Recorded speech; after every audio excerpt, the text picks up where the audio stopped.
Hello everyone, good morning. मैं शरद यादव आप सभी का स्वागत करता हूं आपके अपने यूट्यूब चैनल ग्लैंस एकेडमी पर। दोस्तों, इस क्लास में हम लोग डिस्कशन करेंगे। आज हमारा थर्ड लेक्चर रहेगा जो कि इंटरनेशनल रिलेशन से रिलेटेड रहेगा और ये आपकी विजन आईएएस की जो मंथली मैगजीन होती है, जो कि इस बार हम लोग कवर कर रहे हैं सितंबर 2023 की। और ये सभी मैगजीन जो हैं वो स्पेशली टारगेट की जा रही हैं यूपीएससी 2024 का जो प्रीलिम्स एग्जाम है आपका 26 मई को, उसको ध्यान में रख के, क्योंकि विजन आईएएस की मंथली मैगजीन से काफी अच्छे सारे प्रश्न पूछे जाते हैं। यूपीएससी 2024 में पूछा जाएगा। और इसी के साथ मैं आपको बताते चलूं कि हमने मई की, जून की, जुलाई की और अगस्त की, इन सभी मंथ की मैगजीन को कवर कर लिया है और अब सितंबर की चल रही है और इसी तरीके से आगे की मैगजीन भी चलती रहेगी। और इसके बाद जो पीटी 365 करंट अफेयर्स आती है उसको भी हम लोग कवर करेंगे। तो चैनल पर बने रहिएगा और वीडियो देखिएगा आखिरी तक। और साथ ही साथ पहली बार अगर चैनल पर आए हैं तो प्लीज चैनल को कर लीजिए सब्सक्राइब और वीडियो अच्छी लगे तो लाइक कर देना। तो शुरू करते हैं आज के टॉपिक को। तो आज हमारा टॉपिक रहेगा विश्व को एकजुट करने वाले देश के रूप में भारत। इससे पहले हम लोगों ने कल की क्लास में आईआर में, यानी इंटरनेशनल रिलेशन के इस टॉपिक में G20 से रिलेटेड जो भी 4 से 5 टॉपिक थे उनको कवर किया और आज हम उसके आगे के 3 से 4 टॉपिक को कवर करके इंटरनेशनल रिलेशन को आज कंप्लीट कर देंगे। तो इसमें एक टॉपिक हमारा सामने दिख रहा है कि कैसे दुनिया को एकजुट करने के रूप में भारत आगे आ रहा है, अर्थात भारत की भूमिका का वर्णन किया जा रहा है। तो जैसे आप देखेंगे G20 की अध्यक्षता में G20 का जो शिखर सम्मेलन नई दिल्ली में आयोजित हुआ था, जिसकी थीम थी वसुधैव कुटुंबकम, एक पृथ्वी, एक परिवार और एक भविष्य।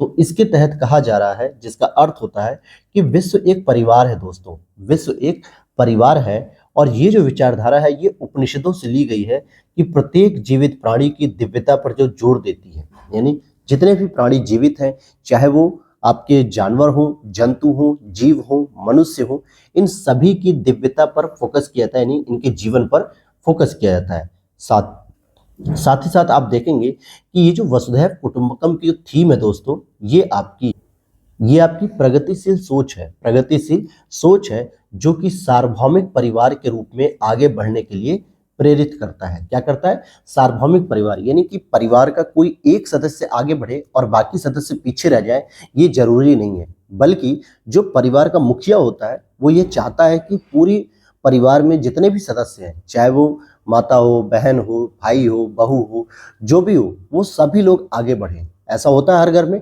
तो इसी तरीके से भारत भी चाहता है इस थीम के साथ कि भारत के साथ साथ पूरी दुनिया भी आगे बढ़े, आर्थिक विकास को आगे बढ़े, शांति को सुनिश्चित करे। ये सभी चीजें इसमें देखी जाती हैं।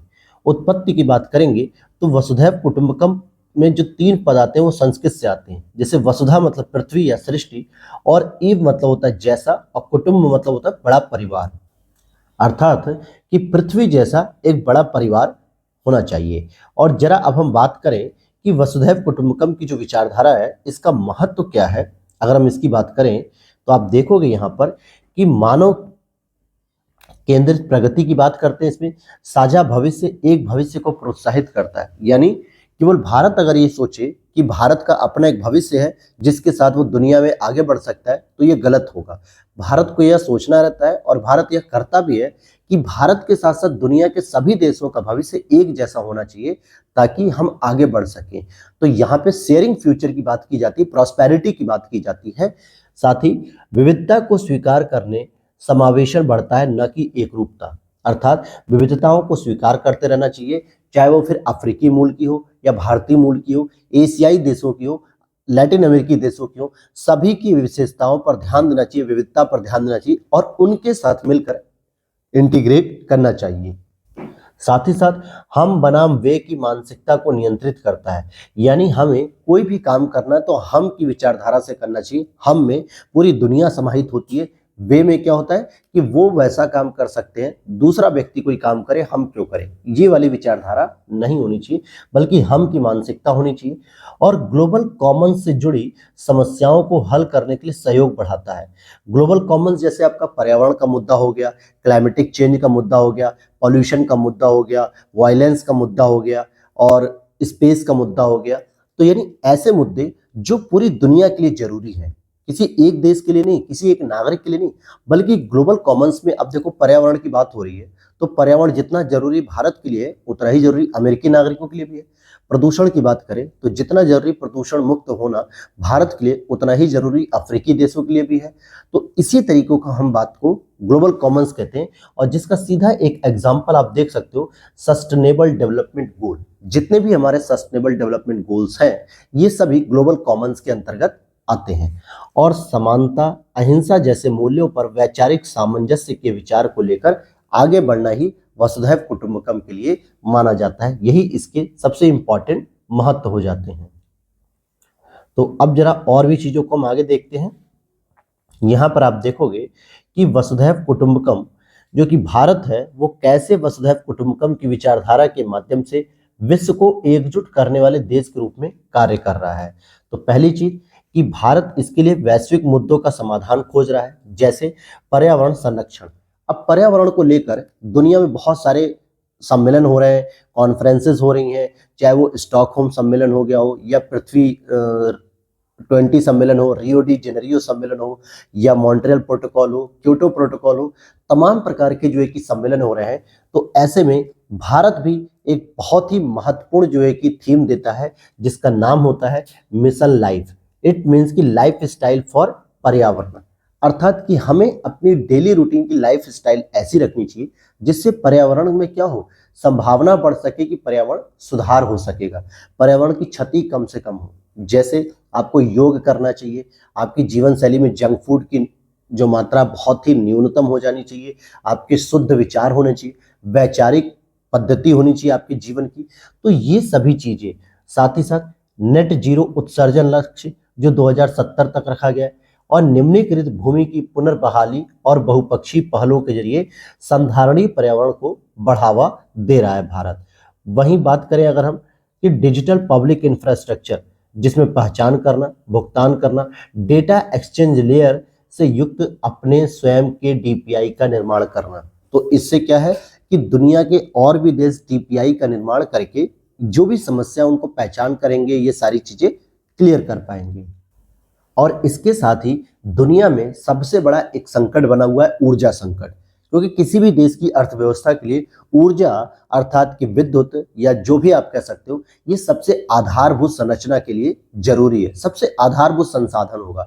तो ऊर्जा की सुरक्षा के लिए भी, एनर्जी ट्रांजिशन के लिए भी भारत और फ्रांस ने मिलकर अंतर्राष्ट्रीय सौर गठबंधन और ग्लोबल बायोफ्यूल अलायंस जैसी पहलों के माध्यम से ग्लोबल एनर्जी ट्रांजिशन का समर्थन किया। अभी मैंने कल की क्लास में जीबीए के बारे में आपको बताया, और इसका गठन G20 समिट में किया गया। और जबकि आईएसए का गठन क्या होता है, आईएसए जिसका हेडक्वार्टर आपके हरियाणा में गुरुग्राम में देखने को मिलता है। ये मुख्य रूप से जो होता है वो कर्क रेखा और मकर रेखा के बीच में आने वाले देशों से संबंधित होते हैं, जहां पे सूर्य का प्रकाश सबसे अधिक पहुंचता है, और इससे प्राकृतिक प्रकाश के माध्यम से हम एनर्जी के समस्याओं को कम कर सकेंगे। और समावेशी बहुपक्षवाद की अगर हम बात करें तो Bharat voice of the global south शिखर सम्मेलन का आयोजन भी किया था जनवरी 2023 में, और इसी के साथ अफ्रीकी संघ को G20 की स्थायी सदस्य के रूप में शामिल करने का समर्थन भी किया गया, जिसको पारित कर लिया गया। अर्थात अफ्रीकी संघ भी अब G20 का मेंबर हो गया, और अब G20 G21 के रूप में कन्वर्ट हो गया। तो कहीं ना कहीं G20 में केवल 20 देशों की बात नहीं की जाएगी, बल्कि दुनिया के सभी प्रमुख देशों को शामिल करके हम इंक्लूसिव को बढ़ाएंगे, बहुपक्षवाद को बढ़ाएंगे, समावेशी विकास को बढ़ाएंगे, जिससे दुनिया में जो भी समस्या है उनका समाधान प्रत्येक देश के लिए आसानी से उपलब्ध हो सके। क्षमता निर्माण की बात करेंगे तो क्षमता निर्माण का मतलब हो गया कि कैपेसिटी बिल्डिंग। इट मीन्स कि किसी भी देश के नागरिकों की क्षमता का निर्माण करना सबसे जरूरी होता है, सबसे जरूरी होता है। और यहाँ पर आप देखोगे कि भारत सॉफ्ट पावर का भी यूज कर रहा है। जैसे योग की अगर हम बात करें तो भाई ये भी तो वसुधैव कुटुंबकम का ये थॉट है, जिसको संयुक्त राष्ट्र महासभा के द्वारा 21 जून को अंतर्राष्ट्रीय योग दिवस के रूप में घोषित कर दिया गया। और अब पूरी दुनिया 21 जून को योग दिवस को सेलिब्रेट करती है। लोग सेल्फी डालते हैं, लोग ये दिखाते हैं कि हम भी इस आयोजन में शामिल हो रहे हैं। जो त्योहार है 21 जून का, इसमें भागीदार हो रहे हैं, पार्टिसिपेट हो रहे हैं, चाहे वो एक ही दिन के लिए कर रहे हो। लेकिन धीरे धीरे आप देखोगे कि भारत के साथ साथ दुनिया में भी अब योग की प्रवृत्ति लगातार बढ़ रही है और लोगों को योग अच्छा लगने लगा है, अपनी लाइफस्टाइल का एक पार्ट बना दिया इसे लोगों ने। और यही भारत की सॉफ्ट पावर का उदाहरण भी है।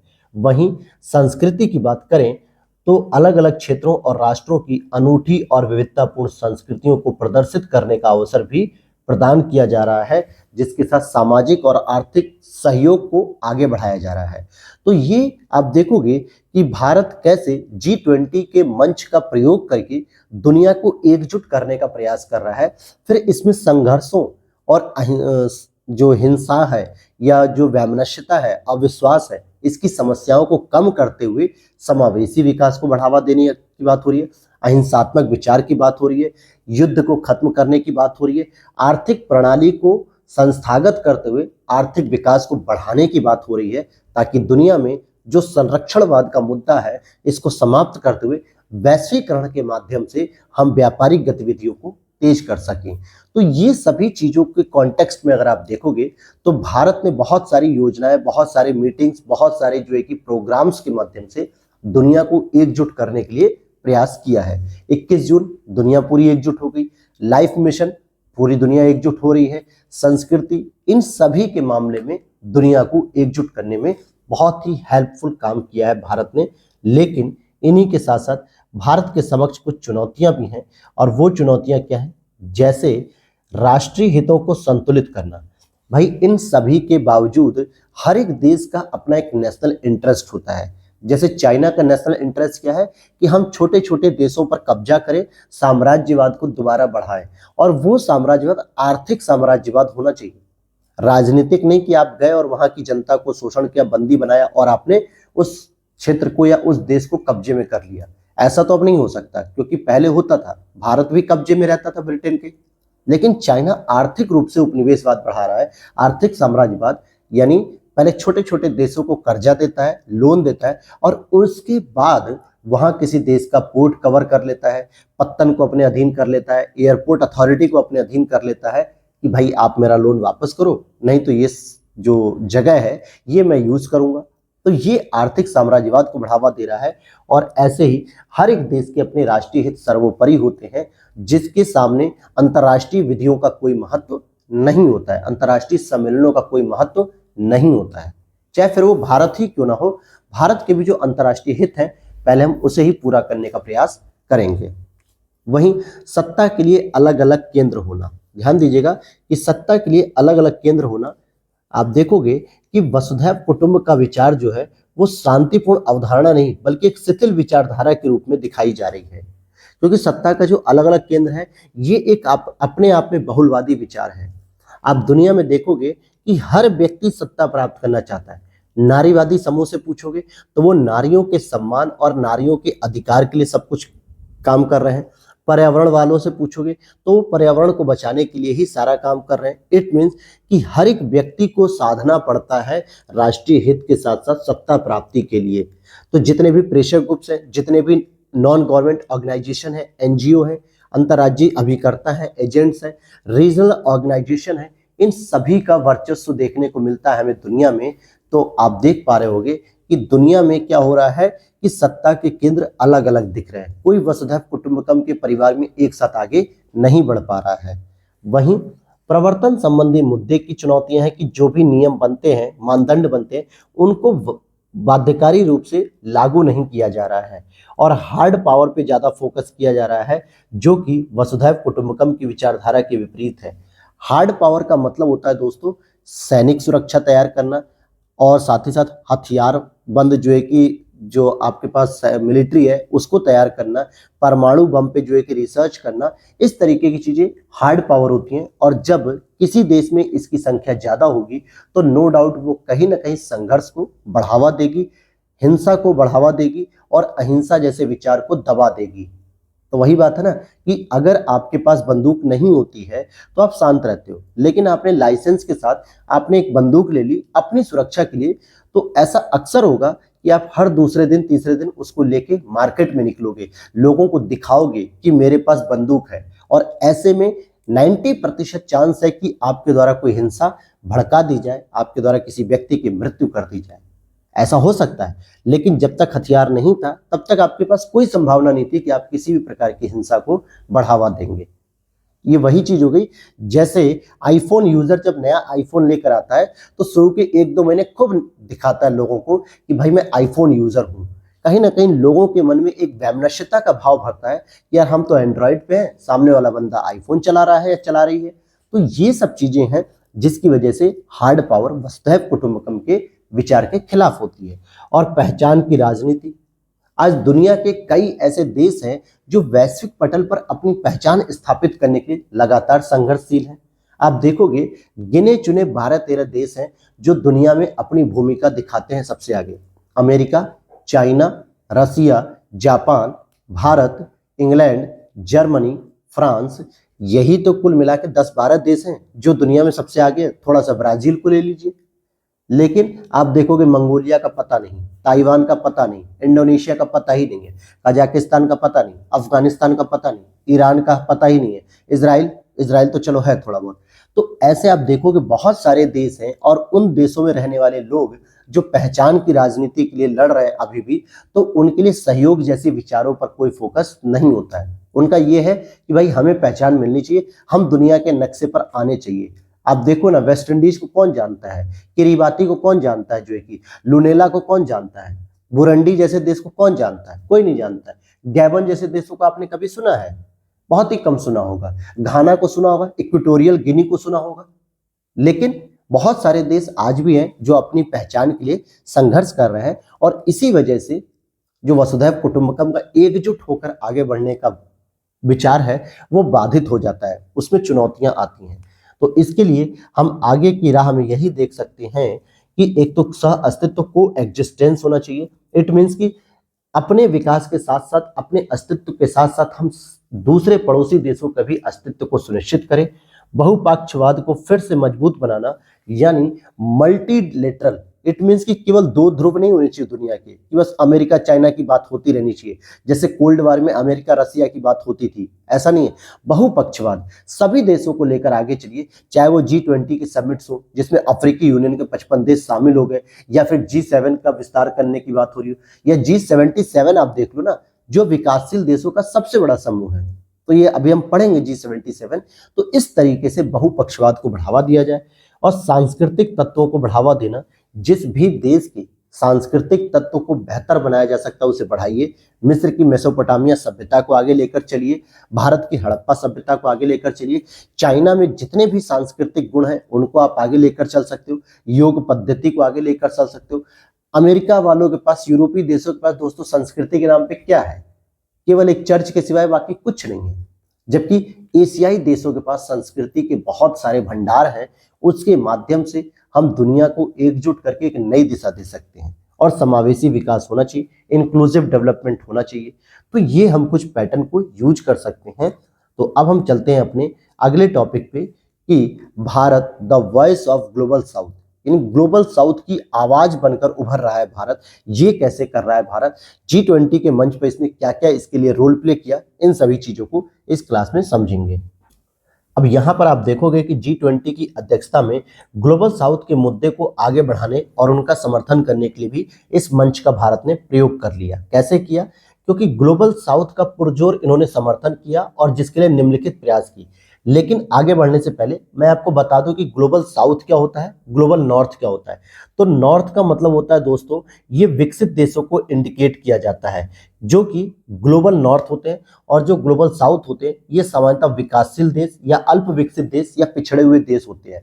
तो आप देख पा रहे होंगे इस इमेज में ये जो लाइन एक चल रही है कुछ इस तरीके से, ये आपको इंडिकेट करा रही है कि ऊपर वाले ये जो रेडिश पार्ट है ये ग्लोबल साउथ है, और ये कैसी कंट्रीज हैं, ये दोस्तों डेवलप कंट्रीज हैं। आप अमेरिका को देखिए, कनाडा देखिए, यूरोपीय देशों को देख लीजिए, रसिया को देखिए, थोड़ा बहुत चाइना को भी आप देख सकते हो। तो इस तरीके से आप देखोगे कि ग्लोबल नॉर्थ का मतलब होता है विकसित कंट्रीज। जो विकसित कंट्रीज होती हैं, देश होते हैं जो हर चीज से संपन्न होते हैं, लेकिन ग्लोबल साउथ कौन से होते हैं? जो पिछड़े हुए होते हैं दोस्तों, विकासशील होते हैं, उनके पास कुछ है ही नहीं खाने पीने को। आप पूरे के पूरे साउथ अमेरिका को देखिए, लैटिन अमेरिका को देखिए, पूरे अफ्रीकी महाद्वीप को देखिए, पूरे एशिया महाद्वीप को देखिए, जिसमें भारत भी आ रहा है। हालांकि ऑस्ट्रेलिया को छोड़ देना, ऑस्ट्रेलिया विकसित देश में आता है। तो ये होते हैं ग्लोबल साउथ, जो कि पिछड़े हुए देश होते हैं, विकासशील देश होते हैं, और इनके लिए आवाज बनकर उभर रहा है भारत, जो इनकी समस्याओं को फोकस कर रहा है। तो G20 के मंच पे पहला ही प्रयोग किया कि पूरे के पूरे अफ्रीकी संघ को G20 विकसित देशों के साथ जोड़ दिया। तो अफ्रीकी संघ को सदस्यता दिलवा दी भारत ने, पहला प्रयास किया। दूसरा, ग्लोबल साउथ के और भी मुद्दे थे जिस पर भारत के द्वारा विचार किया गया कि इनमें कुछ सुधार होना चाहिए। जैसे जो भी बहुपक्षीय विकास बैंक है, जैसे आप देखोगे IMF हो गया, WTO हो गया, वर्ल्ड बैंक हो गया, और भी बहुत सारे बैंक्स हैं। इनमें जो है कि सुधार किया जाए, जो विकासशील देशों या ग्लोबल साउथ के हित में काम कर सके, और संप्रभु ऋण के उच्च स्तर का सामना करने वाले देशों के लिए ऋण को पुनर्गठित किया जाना चाहिए, और जलवायु वित्त के लिए संसाधन जुटाना। आपने बहुत सारे कन्वेंशन पढ़े होंगे, CBD पढ़ा होगा, जो आपने देखा होगा कंजर्वेशन बायोडाइवर्सिटी के लिए, मॉन्ट्रियल प्रोटोकॉल पढ़ा होगा, पेरिस जलवायु सम्मेलन पढ़ा होगा, अभी कल की क्लास में मैंने GPA पढ़ाया। तो इन सभी चीजों के अंतर्गत विकसित देशों से कहा जाता है कि कुछ जलवायु के लिए फंड इकट्ठा करिए, कुछ पैसा इकट्ठा करिए, और विकासशील देशों को दीजिए, ग्लोबल साउथ के देशों को दीजिए, ताकि वो अपना विकास सुनिश्चित कर सकें, तकनीकी रूप से वो आगे बढ़ सकें। तो इसके लिए भी बार बार फंड जुटाने की बात भारत सरकार ने की है, जो ग्लोबल साउथ के लिए एक बहुत जरूरी चीज हो जाएगी, क्योंकि भाई बिना पैसे के तो ग्लोबल साउथ डेवलप नहीं कर सकता। तो इसलिए उसका विकास करना जरूरी है। और जो ये वसुधैव कुटुंबकम की जो थीम है दोस्तों, ये विकासशील देशों के समावेशन का ही प्रतीक है, इसीलिए भारत ने इस थीम का प्रयोग किया। अब ग्लोबल साउथ क्या है, ये चीज मैंने आपको बता दी है। तो इन शॉर्ट समझ लेते हैं कि विकासशील देश, अल्प विकसित देश और अविकसित देशों को ये व्यक्त करता है, जिसमें दक्षिणी गोलार्ध में यानी ग्लोबल साउथ में आप देखोगे अफ्रीका, एशिया, लैटिन अमेरिकी के देश शामिल होते हैं। जबकि ग्लोबल नॉर्थ की बात करें तो अमेरिका हो गया, कनाडा हो गया, यूरोप हो गया, रूस हो गया, ऑस्ट्रेलिया, न्यूजीलैंड, ये सब ग्लोबल नॉर्थ का डेवलप करते हैं प्रतिनिधित्व, और ये विकसित देश होते हैं। सबसे पहले ग्लोबल साउथ की जो अवधारणा थी 1980 में पब्लिश की गई थी, एक ब्रांड रिपोर्ट। इसके अंतर्गत ग्लोबल साउथ वर्ड का प्रयोग किया गया, जिसमें कहा गया कि ग्लोबल साउथ और ग्लोबल नॉर्थ देशों में जो सबसे बड़े अंतर देखने को मिलते हैं, एक तो होता है टेक्नोलॉजी को लेकर। भाई जितनी उन्नत स्तर की, एडवांस स्तर की जो तकनीकी विकास होता है ग्लोबल नॉर्थ के पास, वो ग्लोबल साउथ के पास नहीं देखने को मिलता है। सकल घरेलू उत्पाद, GDP का स्तर देख लीजिए, भारत की GDP और अमेरिका की GDP में आप देखिए जमीन आसमान का अंतर है। तो हम विकासशील पिछड़े हुए देश हैं और वो ग्लोबल नॉर्थ के हिस्से हैं। जीवन के स्तर में भी बहुत सारा चेंजेस होगा। हमारे यहाँ आज भी किचकिच होती रहती है एक रोटी के लिए दोस्तों, एक भोजन के लिए जो है कि हम इतना घूमते रहते हैं। और वहाँ अमेरिका में देखिए लाइफ स्टाइल एकदम मौज कर रही है, मजा आ रहा है लोगों को जो है कि। जर्मनी में देखिए कोई टेंशन है ही नहीं।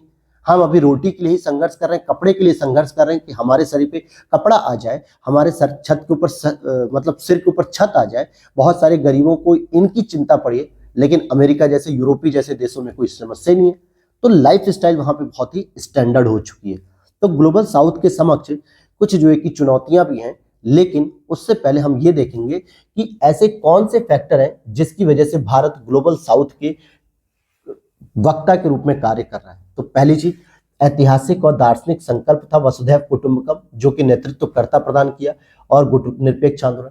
वहीं वैश्विक राजनीति में आर्थिक और भू राजनीतिक प्रभाव भी है भारत का। विकसित और विकासशील देशों के बीच में एक सेतु के रूप में कार्य करता है। अब अफ्रीकन यूनियन को शामिल करने में भारत ने इसी पुल का तो काम किया कि भाई अफ्रीकन यूनियन जैसे विकासशील देशों को G20 जैसे विकसित देशों के समूह में शामिल करने के लिए भारत एक सेतु के रूप में कार्य किया।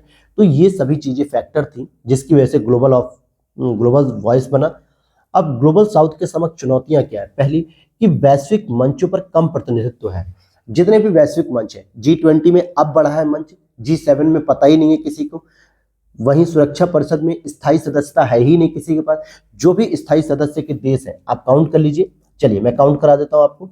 एक हो जाता है USA, एक हो जाता है फ्रांस, एक हो जाता है UK, एक हो जाता है रसिया, और एक हो जाता है चाइना।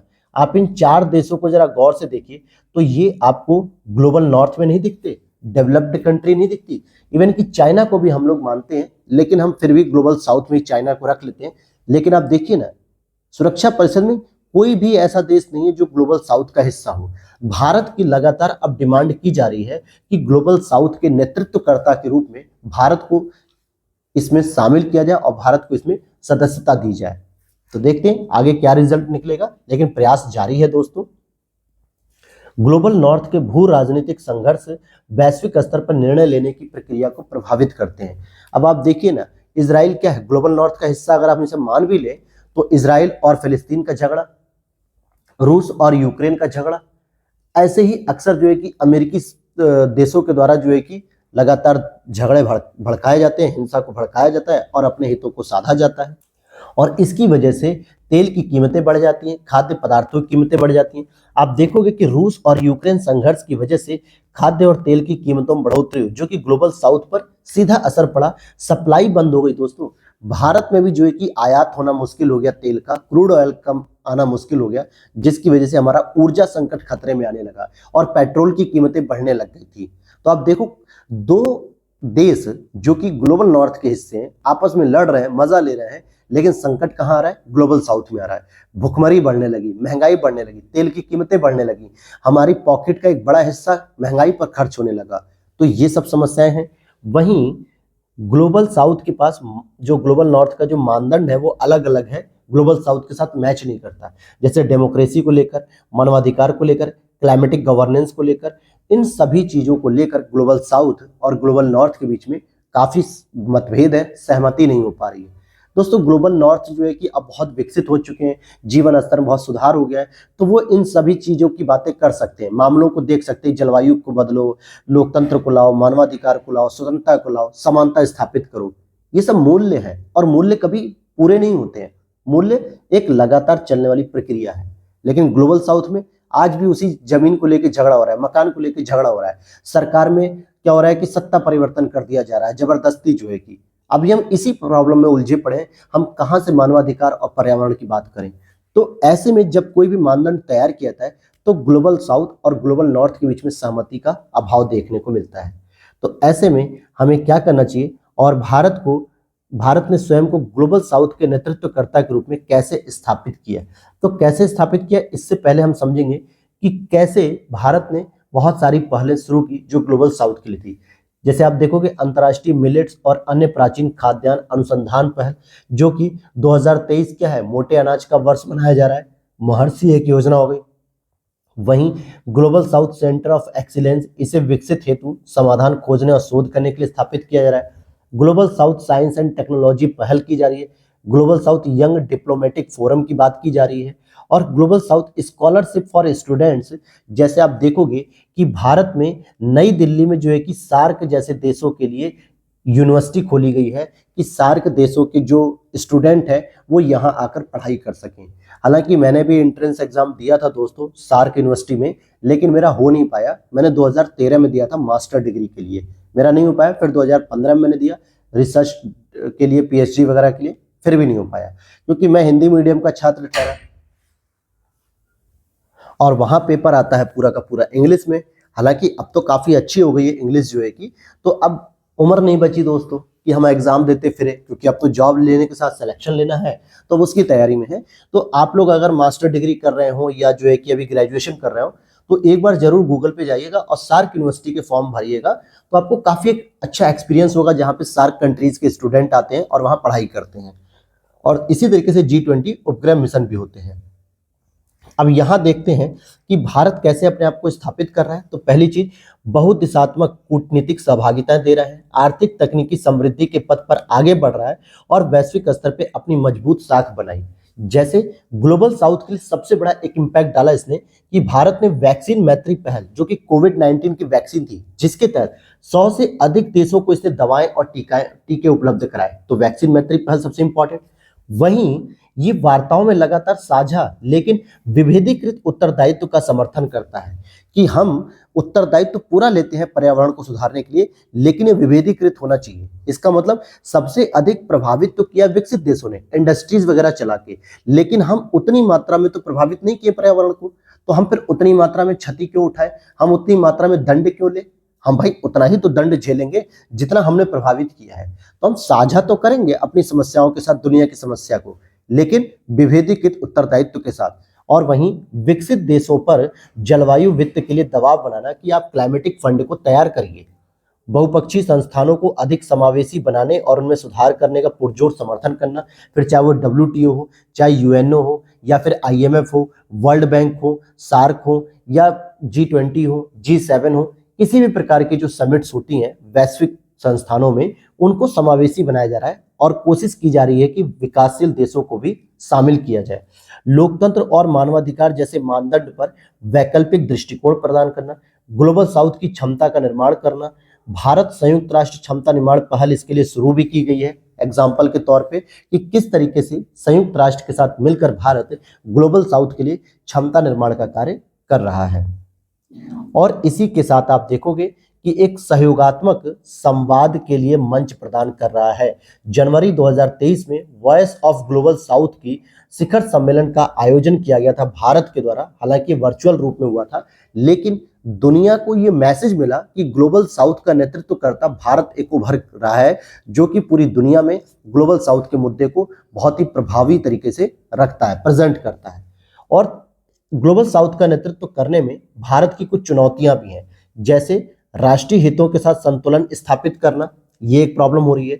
वहीं भारत के पास ग्लोबल साउथ के देशों को पर्याप्त सहायता प्रदान करने के लिए सीमित मात्रा में ही संसाधन उपलब्ध है, क्योंकि भारत के पास खुद ही दोस्तों अभी संसाधन सीमित है। भारत अपने ही विकास के लिए लगा पड़ा है, तो भला दूसरे को कहां से सहयोग कर सकेगा। और इसके साथ अगर हम देखें कि चीन के साथ प्रतिस्पर्धा करनी पड़ती है, सबसे बड़ी इंपॉर्टेंट समस्या ये है, और उसके द्वारा जो लगातार हस्तक्षेप किया जा रहा है, ये सब समस्याएं हैं, और भू राजनीतिक एजेंडे को भी आगे बढ़ा रहा है। फिर हम और आगे देख लेते हैं कि बहुपक्षीय मंचों पर ग्लोबल साउथ की चिंताओं को स्वीकार किया जाना चाहिए और उन पर विचार किया जाना चाहिए, ये आगे की राह हो सकती है, जिसके लिए 5 स्तंभों का प्रयोग करना चाहिए। जैसे सम्मान करो ग्लोबल साउथ का, उनके साथ संवाद करो, वो आपके साथ सहयोग करने के लिए तैयार है और शांति और समृद्धि के साथ आगे बढ़ सकते हैं। कनेक्टिविटी संबंधी अवसंरचना और प्रौद्योगिकी हस्तांतरण में निवेश करके हम ग्लोबल साउथ का विकास कर सकते हैं। वैश्विक व्यापार और वित्त संस्थानों में जब हम सुधार कर पाएंगे, जैसे WTO में, वर्ल्ड बैंक में, IMF में, तो कहीं ना कहीं हम ग्लोबल साउथ के साथ न्यायसंगत व्यापार कर पाएंगे। और साथ ही साथ भारत का भी एक प्रस्ताव है जो कि विश्व की व्यवस्था को फिर से ऊर्जावान बनाने के लिए 4R response, recognise, respect, reform जैसे वैश्विक एजेंडे का आह्वान किया जा रहा है, और ग्लोबल साउथ के देशों की प्राथमिकताओं को ध्यान देने पर फोकस किया जा रहा है। अब इसी में हमने बताया था कि ग्लोबल साउथ के जो देश हैं उनका एक बहुत बड़ा मंच है जिसका नाम है G77। तो इसकी स्थापना 1964 में की गई थी और 77 विकासशील देशों से मिलकर बनती है, जो कि सामूहिक आर्थिक हितों को स्पष्ट करती है, उन्हें बढ़ावा देती है और संयुक्त राष्ट्र और उनकी संस्थाओं के समक्ष अपनी संयुक्त आवाज रखने का एक माध्यम है। UNO में अगर कोई भी सुधार करना होता है तो G77 मिलकर जो है कि एक आवाज रखते हैं कि भाई ग्लोबल साउथ के मुद्दे पर कंसर्न करना पड़ेगा आपको। इसे हम साउथ साउथ कॉपरेशन यानी कि दक्षिण दक्षिण सहयोग के रूप में भी देखते हैं।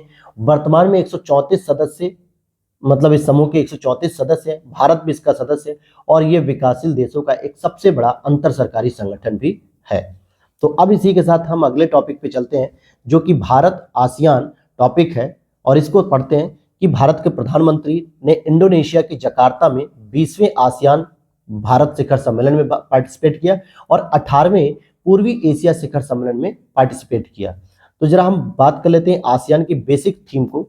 1967 में इसकी स्थापना की गई थी 5 देशों के द्वारा बैंकॉक घोषणा पत्र के नाम से, जिसमें प्रारंभिक स्तर पर Indonesia, Malaysia, Philippines, Singapore, Thailand, इन 5 देशों ने मिलकर जो है कि इसकी स्थापना की। लेकिन धीरे धीरे फिर इसमें ब्रुनेई, कंबोडिया और म्यांमार हो गया, लाओस हो गया, वियतनाम हो गए, ये 5 देश भी अब इसमें शामिल हो चुके हैं। तो टोटल कितने देश हो गए? 10 देश हो गए।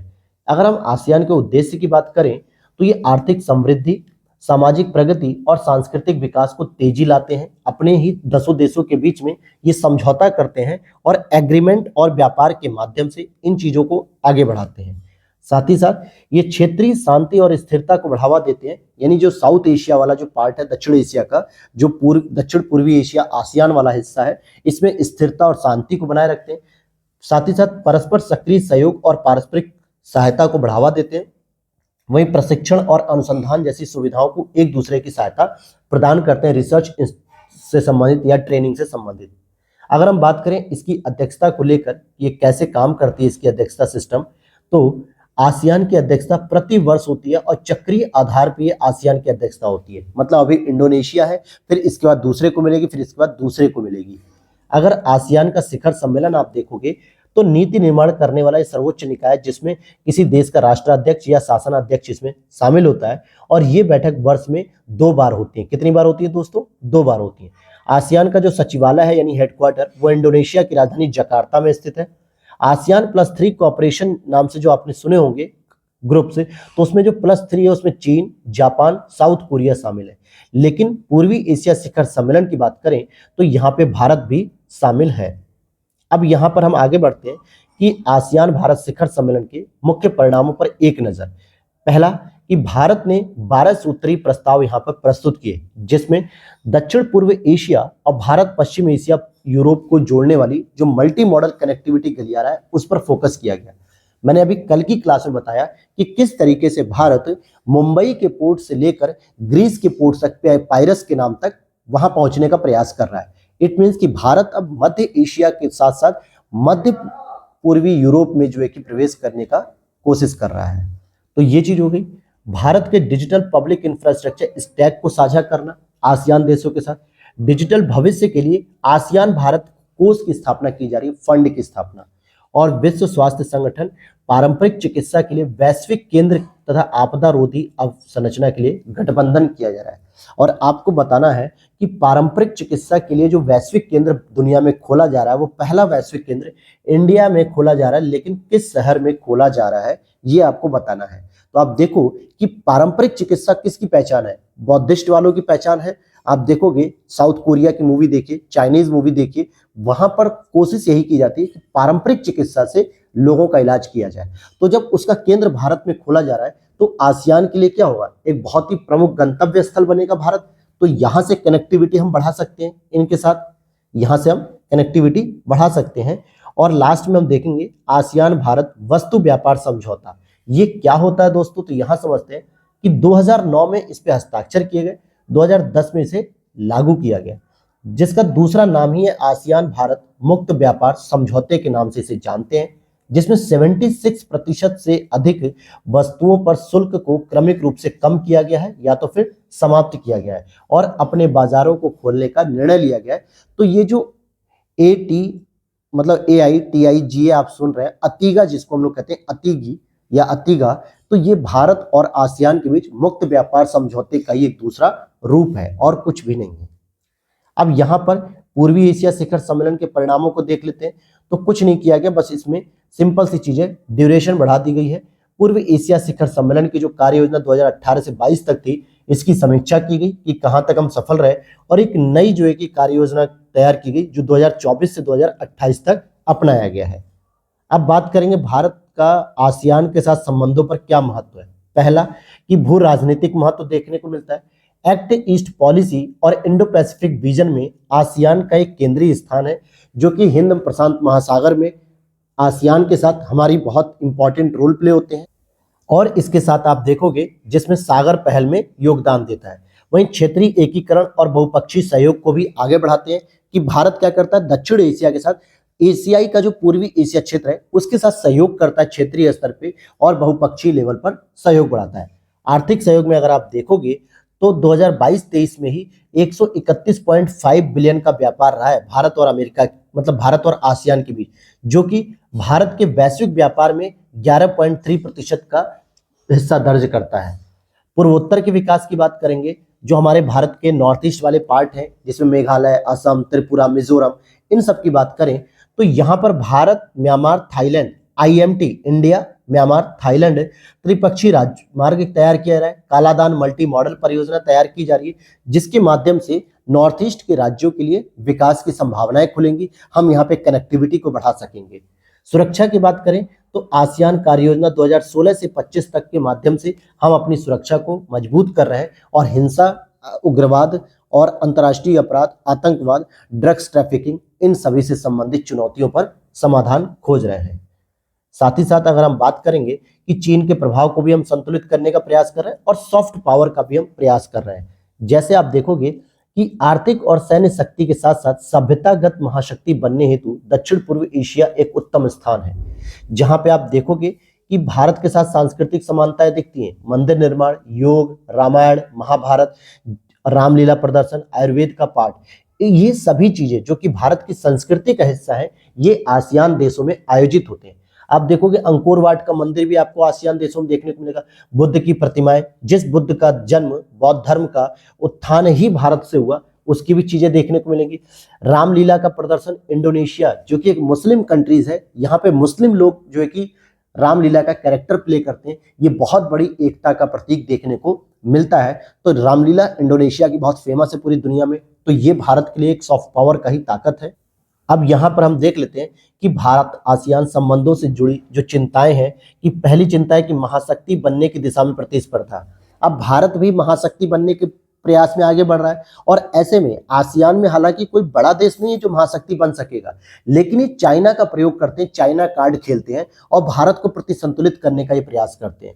तो ये एक समस्या है। फिर बढ़ता व्यापार घाटा। हमने जो व्यापार की अभी बात की कि भारत और आसियान के बीच में 131 बिलियन डॉलर का जो व्यापार है, लेकिन उसमें मैक्सिमम जो प्रॉफिटेबल हिस्सा रहा वो कहीं ना कहीं व्यापार का संतुलन आसियान के पक्ष में रहा, भारत के लिए जो है कि ज्यादा प्रभावी नहीं रहा। तो भारत तो घाटे में ही जा रहा है, तो ये नुकसान हो रहा है, तो इसे कम करना होगा। प्रतिस्पर्धी क्षेत्रीय समझौते, जैसे क्षेत्रीय व्यापक आर्थिक समझौते हो गए, व्यापक और प्रगतिशील ट्रांस पैसिफिक भागीदारी समझौते, इन सभी के साथ लगातार जुड़ाव बढ़ रहा है और आसियान और भारत संबंधों पर पर्याप्त ध्यान नहीं दिए जा रहे हैं, सीमित संसाधन ही व्यय किए जा रहे हैं, तो ये भी एक समस्या बन रही है सामने आके। और आगे अगर हम देखें, बाजार तक पहुंच और कनेक्टिविटी का अभाव है। भाई भौतिक और डिजिटल कनेक्टिविटी भारत और आसियान देशों के बीच बहुत ही कम है। बिजनेस टू बिजनेस लोगों के बीच संबंध अच्छे नहीं है। परियोजनाओं में देरी चल रही है। आईएमटी परियोजना सोचो दोस्तों, 2002 में इसको स्वीकृति मिल चुकी थी मनमोहन गवर्नमेंट में, और अभी भी ऐसा लगता है कि 2027 तक ये पूरी हो पाएगी। तो इसके पीछे कई सारे कारण हैं। कुछ तो भारत की आंतरिक राजनीति, भारत के नियम, भारत के प्रशासन, उसी तरीके से म्यांमार के प्रशासन और थाईलैंड के प्रशासन और वहां की राजनीति। तो तीनों ही देशों में हम दूसरे देशों में हस्तक्षेप तो नहीं कर सकते, क्योंकि हम पंचशील सिद्धांतों का नियम पालन करते हैं, लेकिन उन देशों की समस्या हो चाहे अपने देशों की समस्या हो, अल्टीमेटली ये प्रोजेक्ट आपका डिले हो रहा है। 25 साल लगभग लग जाएंगे इस प्रोजेक्ट को कंप्लीट होने में, और चीन का प्रभाव तो लगातार बना ही हुआ है। तो इस चीन के बढ़ते प्रभाव से भी निपटना भारत का प्राथमिक रणनीतिक उद्देश्य है, क्योंकि चीन भूटान में भी अपना प्रभाव बढ़ा रहा है, नेपाल में भी बढ़ा रहा है, अफगानिस्तान में बढ़ा रहा है, म्यांमार में बढ़ा रहा है, पाकिस्तान में बढ़ा रहा है, श्रीलंका में बढ़ा रहा है, मालदीव में बढ़ा रहा है। तो आप देखोगे भारत के जितने भी पड़ोसी देश हैं, सीमावर्ती देश, उन सभी में चाइना अपना प्रभाव बढ़ा रहा है और भारत को घेरने की नीति बढ़ा रहा है, जिसको हम लोग जो है कि मोतियों की माला के रूप में जानते हैं। तो ये कहीं ना कहीं भारत को घेरने का प्रयास करता है। तो भारत का प्राथमिक उद्देश्य है कि चीन के प्रभाव से निपटना जरूरी है। तो इसके लिए हम आगे की राह देख सकते हैं कि व्यापक रणनीति साझेदारी बढ़नी चाहिए। हिंद प्रशांत क्षेत्र के लिए आसियान आउटलुक के बीच और हिंद प्रशांत महासागर पहल के बीच समझौता होना चाहिए। वहीं समुद्री सहयोग को जो है कि आगे बढ़ाना होगा और मूल्य श्रृंखला का एकीकरण करना होगा दोस्तों। और कनेक्टिविटी को बढ़ाने के लिए आईएमटी जैसे परियोजनाओं को तेजी से पूरा करिए, कालादान मल्टी मॉडल को पूरा करिए और सांस्कृतिक और शैक्षिक स्तर पे लोगों के साथ आदान प्रदान करिए। आप देखोगे भारत में कई सारी यूनिवर्सिटीज हैं ऐसी, जैसे बीएचयू हो गई, दिल्ली यूनिवर्सिटी हो गई, हैदराबाद यूनिवर्सिटी हो गई, जेएनयू यूनिवर्सिटी हो गई, तिरुवनंतपुरम यूनिवर्सिटी हो गई। ऐसी यूनिवर्सिटीज में आसियान देशों के बहुत सारे स्टूडेंट भारत में आके स्टडी करते हैं दोस्तों। मैंने जब बीएचयू से पढ़ाई की थी तो मेरे खुद के जो है कि 3 से 4 फ्रेंड थे जो कंबोडिया के थे, लाओस के थे। हालांकि अब तो कोई कांटेक्ट नहीं रह गया। मुझे याद है कि काफी जो है कि वो लिबरल होते थे। कई बार तो ऐसा होता था कि मैं थोड़ी सी अगर उनकी मदद भी कर दूं प्रशासनिक स्तर पे तो मुझे ट्रीट दे देते थे। आप देखो उनका मतलब कितना ही कॉमन सेंस था कि भाई वो कितने सॉफ्ट थे, काफी कोऑपरेटिव हुआ करते थे। तो ये सारी चीजें हैं। तो आप देखो कि ये भी चीजें जरूरी है कि सांस्कृतिक स्तर पे इनका विकास किया जाए। और अब्राहम अकॉर्ड्स की बात करते हैं। अब हमारा एक अगला टॉपिक है जो इजराइल और जो फिलिस्तीन के बीच में झगड़ा चल रहा है, इसको लेके चर्चा में रहेगा ही रहेगा। तो अब्राहम समझौते को समझ लेते हैं कि ये क्या मुद्दा है। तो अब्राहम समझौते पर हस्ताक्षर होने के पूरे 3 वर्ष पूरे हो गए। कौन कौन इसमें शामिल है? तो यूएसए शामिल है, यूएई शामिल है और इजराइल शामिल है। इस पे हस्ताक्षर हुए थे सितंबर 2020 में। बाद में सूडान, बहरीन, मोरक्को भी इस समझौते में शामिल हो गए। तो आप देखोगे कि अब्राहम होता क्या है, अब्राहम अकॉर्ड है क्या। तो इजराइल और अरब देशों के बीच ये संबंधों को सामान्य बनाने का एक प्रतीक है। और अगर हम बात करते हैं इसके बारे में कि 1979 में मिस्र इजराइल के साथ शांति समझौते पर हस्ताक्षर करने वाला पहला देश था। इसके बाद 1994 में जॉर्डन ने भी इजराइल के साथ शांति संधि की थी। हालांकि वर्तमान में इजराइल के साथ केवल 5 देश ही ऐसे हैं जिन्होंने डेवलपमेटिक जो है कि संबंध बनाए हैं कूटनीतिक, जैसे एक तो मिस्र और जॉर्डन, यूएई, बहरीन और मोरक्को। ये इजराइल के साथ राजनयिक संबंध रखते हैं। मोरक्को ने 2020 में शुरू किया, मिस्र ने सबसे पहले 1979 में, फिर जॉर्डन 1994 में और फिर सूडान, बहरीन, यूएई और मोरक्को, इन सभी ने 2020 में ही इजराइल के साथ राजनयिक संबंध स्थापित किए हैं। क्योंकि ये सभी अरब देश की कंट्रीज हैं और अरब देश की कंट्रीज के साथ इजराइल के संबंध बहुत अच्छे नहीं रहते और इन्हीं संबंधों को आगे बढ़ाने के लिए ही अब्राहम समझौता किया गया। तो ये क्यों कहा जाता है? तो विश्व के 3 प्रमुख एकेश्वरवादी धर्म, जिसमें इस्लाम, ईसाई धर्म और यहूदी धर्म का मूल संबंध पैगंबर अब्राहम से था, इसीलिए इसको अब्राहम समझौता कहा जाता है। और इसके माध्यम से इजराइल और अरब देशों के बीच में एक नए संबंधों को स्थापित करने का प्रयास किया जाता है, जिसमें शांति पर सबसे अधिक फोकस है, विकास पर सबसे अधिक फोकस है। जो तनाव देखने को मिलता है उसे कम किया जा सके। लेकिन हुआ क्या दोस्तों अब्राहम अकॉर्ड का? इजराइल फिलिस्तीन युद्ध में क्या हुआ? पूरा का पूरा पश्चिमी जगत, पूरा का पूरा इस्लामिक जगत, पूरी अरब कंट्रीज एकजुट होकर इजराइल के खिलाफ खड़ी हो गई और फिलिस्तीन का साथ देने लगी। चाहे भले वहां के गाजा समूह की पट्टी में हमास के जो क्रांतिकारी थे, मतलब जो हमास की जो आतंकवादी गतिविधि करने वाले संगठन थे, उन्होंने कुछ गलतियां की, कुछ गलतियां इजराइल ने की। लेकिन आप देखो ना, अब्राहम अकॉर्ड कहां रह गया? तो इसीलिए कहता हूं कि अंतर्राष्ट्रीय राजनीति में नियम कागजों पर बनते हैं, नियम केवल दिखावे के होते हैं। नियम का व्यवहारिक स्तर पर प्रयोग कर पाना बहुत ही मुश्किल होता है, चाहे फिर वो भारत ही क्यों ना हो। बहुत सारे अंतर्राष्ट्रीय समझौते करता है भारत, लेकिन जब उसके राष्ट्रीय हित खतरे में आते हैं तो फिर वो किसी भी अंतर्राष्ट्रीय संधि को मानने के लिए बाध्यकारी नहीं है, क्योंकि उसे अपने राष्ट्रीय हितों को पूरा करना सबसे पहली प्राथमिकता होनी चाहिए।